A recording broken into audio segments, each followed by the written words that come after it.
अरे आज कितनी गर्मी है। बाप रे बाप, आज तो काम करने में मेरा शरीर बिल्कुल भी साथ नहीं दे रहा। सारे दिन से इतना काम करते करते थक गया हूँ। ऐसे में मुझे अच्छा भोजन मिल जाता। नहीं, ऐसा सुख मेरे जीवन में नहीं है। चलो अब मैं इन पत्थरों को बेचने के लिए जाता हूँ। लगता है आज इन पत्थरों का मुझे अच्छा दाम मिलेगा। बड़ी बड़ी चट्टानों से पत्थर तोड़कर उन्हें बेचना, यही रामू का खानदानी पेशा था और वही काम रामू करता था।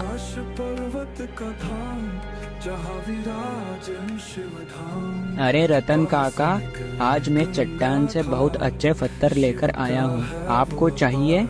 अरे अच्छा रामू, तू आ गया। चलो दिखाओ आज तुम किस किस्म के पत्थर लेकर आए हो।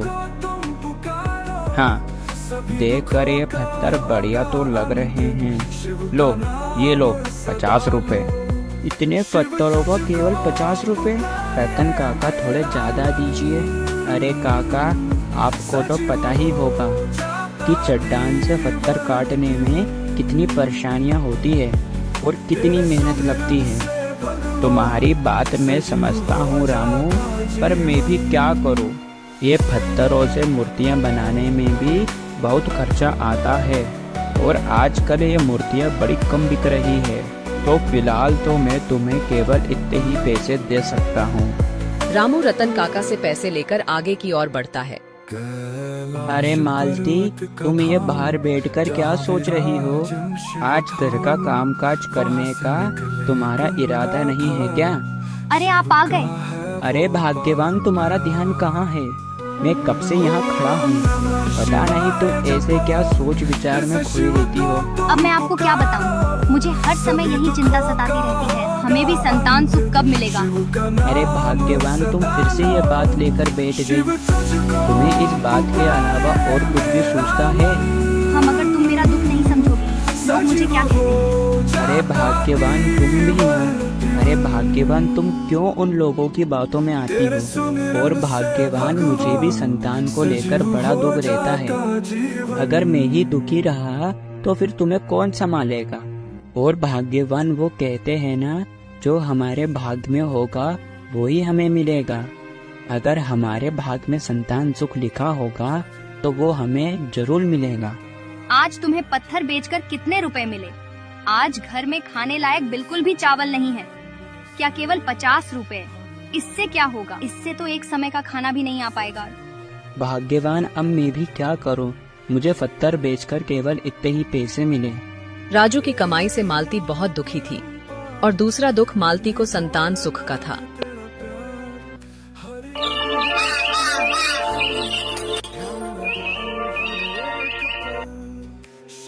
अरे भाग्यवान, तुम बाहर ये आंगन में क्यों सो रही हो?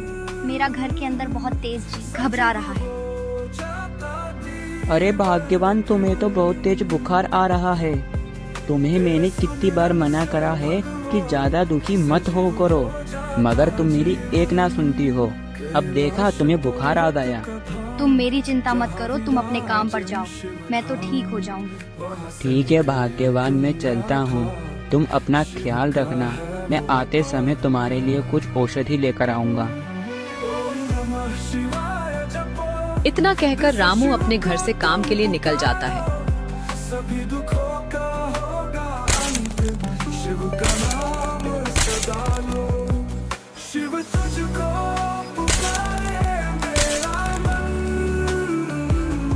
अरे बाप रे बाप, इतनी धूप में काम करने के बाद हालत बहुत ज्यादा ही खराब हो जाती है।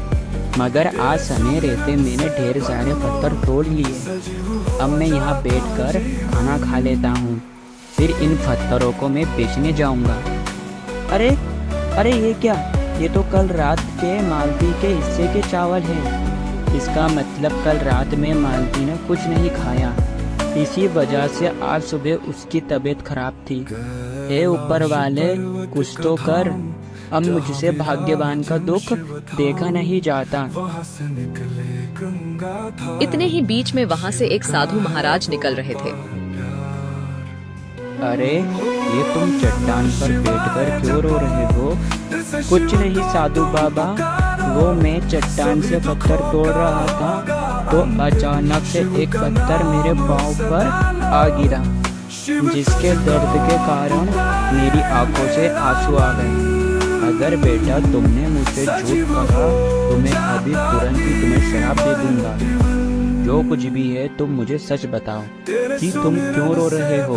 मैं एक महान ऋषि हूँ। साधु की बात सुनकर रामू अपना दुख साधु के सामने रोता है।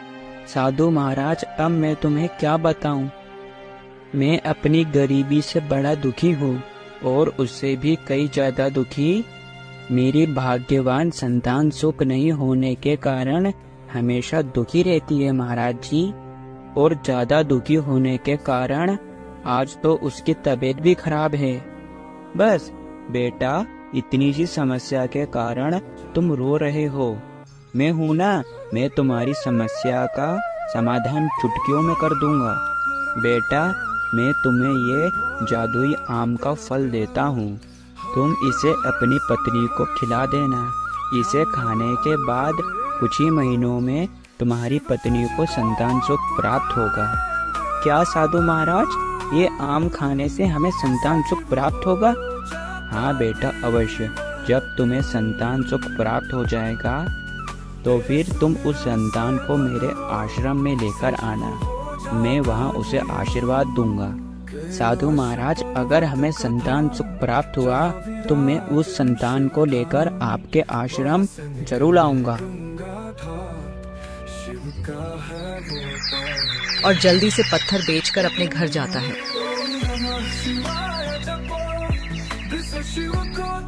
भाग्यवान, ओ भाग्यवान, भाग्यवान, आज तुम्हारे लिए एक खुशखबरी है। खुशखबरी? मैं कुछ समझी नहीं। अरे मालती, आज जब मैं चट्टान से पत्थर तोड़ रहा था तब। फिर रामू मालती को साधु महाराज की सभी बातें बता देता है। जादुई आम का मतलब है आम को खाने के बाद कुछ ही महीनों में हमें संतान सुख प्राप्त होगा। हाँ भाग्यवान, हाँ। बड़ी ही खुशी की बात है। उस रात रामू और मालती की खुशी का कोई जवाब नहीं था। कुछ महीने बाद मालती और रामू को एक संतान प्राप्त होती है। भाग्यवान, देखा, साधु महाराज के उपाय से आज हमें संतान सुख प्राप्त हुआ। तुमने बिल्कुल सही कहा और हमारा बच्चा कितना प्यारा है। मगर भाग्यवान, साधु महाराज ने कहा था कि संतान प्राप्त होने के बाद उस संतान को आश्रम में लेकर आना। साधु महाराज वहाँ इसे आशीर्वाद देंगे। हाँ, क्यों नहीं। हम आज ही साधु बाबा के आश्रम में हमारे बच्चे को लेकर जाएंगे। और उन्हें कुछ ही दूर पर एक शेर की दहाड़ने की आवाज सुनाई देती है। अरे भाग्यवान, तुम्हें क्या शेर के दहाड़ने की आवाज सुनाई दे रही है? मुझे तो लगता है हमारे आसपास कहीं शेर है। अरे बाप रे बाप, हमारे साथ तो हमारा ये बच्चा है। अगर शेर ने इसे कुछ कर दिया तो? नहीं भाग्यवान, ऐसा बिल्कुल भी मत सोचो।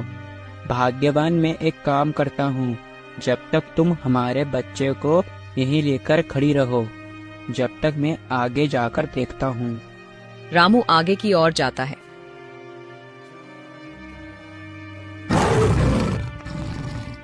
अरे, मुझे लगता है इन पर शेर ने हमला तो नहीं कर दिया है।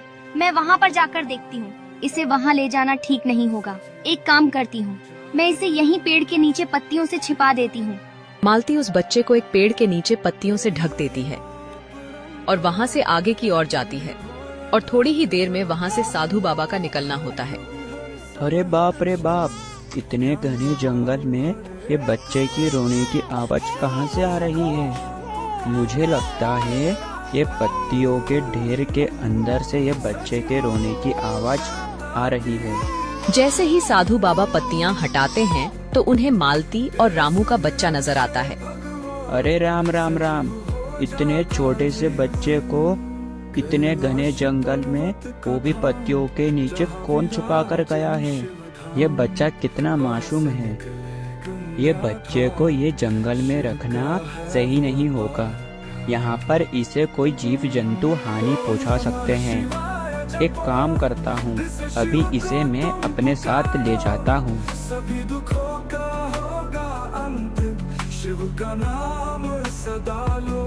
अरे तुम ठीक तो हो? मुझे लगा कि तुम्हारे ऊपर शेर ने हमला कर दिया है। अरे भाग्यवान, तुम यहाँ पर आ गई। फिर हमारा बच्चा कहाँ है? तुम उसकी चिंता मत करो, मैं उसे सही सलामत रख कर आई हूँ। ठीक है, चलो उसके पास। और थोड़ी देर में वहाँ रामू और मालती आते हैं। बच्चा वहाँ नहीं देख रामू और मालती चौंक जाते हैं। मालती, हमारा बच्चा कहाँ है? मैंने हमारा बच्चा यहीं रखा था। क्या तुमने हमारा बच्चा यहाँ रखा था और अब हमारा बच्चा यहाँ पर नहीं है? तो फिर हमारा बच्चा कहाँ गया? मालती, मैंने तुमसे कहा था कि तुम हमारा बच्चे को यहीं लेकर खड़ी रहो, मगर तुमने मेरी एक ना सुनी। अब देखा, पता नहीं हमारा बच्चा कहाँ गया। मंजरी की आंखों से आंसू आने लगते हैं।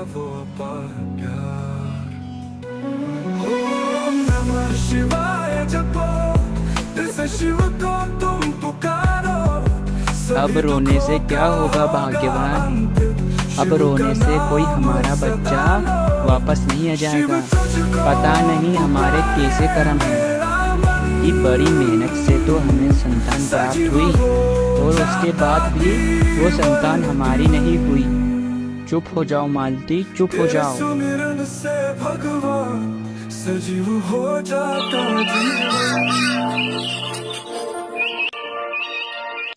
एक रोज एक औरत साधु बाबा के आश्रम में आती है। क्या हुआ बेटी, मेरे आश्रम में तुम्हारा कैसे आना हुआ? साधु बाबा, मैंने कई लोगों से सुना है कि साधु बाबा के द्वारा दिया गया फल खाने के बाद लोगों को संतान सुख प्राप्त होता है। साधु महाराज, इसलिए मैं तुम्हारे आश्रम में आई हूँ। मुझे भी संतान सुख चाहिए साधु महाराज।